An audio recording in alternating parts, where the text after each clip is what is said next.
partita hai visto da Portocampo? Ma ho visto la partita che mi aspettavo, nel senso che il Portogruaro sapevamo che era una squadra che puntava soprattutto sulle ripartenze. E primo tempo, su qualche ripartenza ci hanno messo in difficoltà, ma non tantissime. Dispiace solo per il secondo gol preso, per il primo secondo me sono stati bravi anche loro a far gol su corner.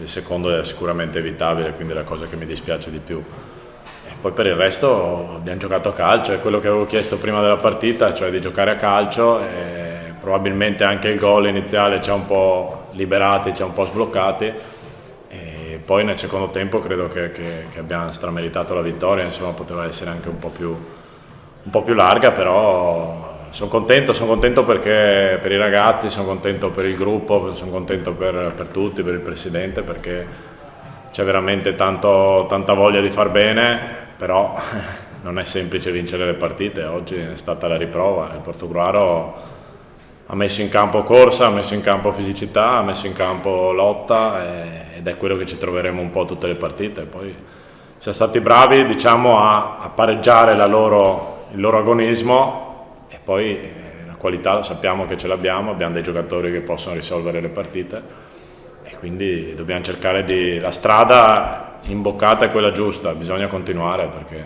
era importante partire bene, ma adesso bisogna continuare. Ecco, appunto era importante partire bene e dare già subito un segnale, anche di soddisfazione riguardo di tutto l'ambiente, dirigenza, tifosi, tutti insieme. Sì, fa piacere un po' per tutti, ripeto, per i ragazzi in primis, ma anche per il presidente, i tifosi che sono venuti in tanti, quindi veramente c'è un clima in cui tutti ci credono e tutti hanno voglia di far bene. Poi, ripeto, vincere le partite non è semplice, perché tutti contro il Treviso mettono il coltello tra i denti e vanno in guerra, però insomma dai, sono contento per il risultato, tante cose positive, qualcuna negativa, ma è normale, insomma.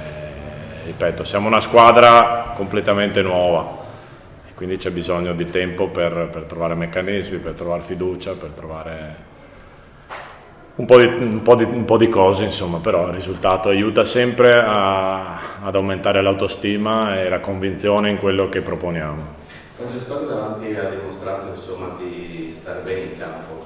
Sì, è un ragazzo che è arrivato, ha tanta voglia di far bene, è un ragazzo che ha fame, quindi gli ho dato la possibilità, perché in settimana ha fatto bene, e quindi sono contento per lui, ma sono contento per la squadra, sono contento di come sono entrati quelli della panchina, che per noi è fondamentale, perché 5 cambi è metà squadra, e quindi per il tipo di gioco che vogliamo fare, per il tipo di atteggiamento che vogliamo avere, i giocatori della panchina sono fondamentali, e quindi devono cercare di mantenere questo atteggiamento fino alla fine dell'anno.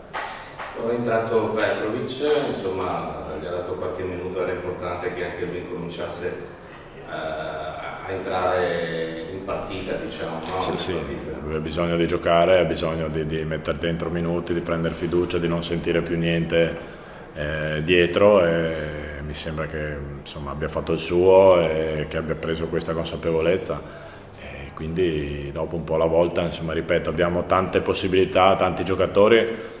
Io devo cercare di scegliere in base agli avversari, in base a quello che vedo in settimana, in base alle caratteristiche dei miei giocatori. Quello che è importante è che tutti quanti si sentano importanti e coinvolti. Abbiamo visto anche l'importanza degli inserimenti delle due mezzale, no? Che hanno determinato alcune marcature, una anche realizzata, insomma, in particolare il colpo di testa di Serena. Sì, ma anche Brevi ha avuto l'occasione, Brevi, sì, ha causato il rigore. Sono giocatori che hanno quelle caratteristiche. Oggi ho schierato loro proprio per quel motivo. Ho la possibilità di avere altri giocatori che magari con caratteristiche diverse, quindi a seconda della partita cercherò di scegliere. Ripeto, l'importante è che tutti si sentano importanti. Quindi comunque c'è sempre la voglia di fare tanti gol più possibile, insomma, basta farne uno in più dell'avversario. Okay. Poi, io sono stato difensore, quindi preferirei vincere senza prendere gol, però insomma, se si vince lo stesso va bene.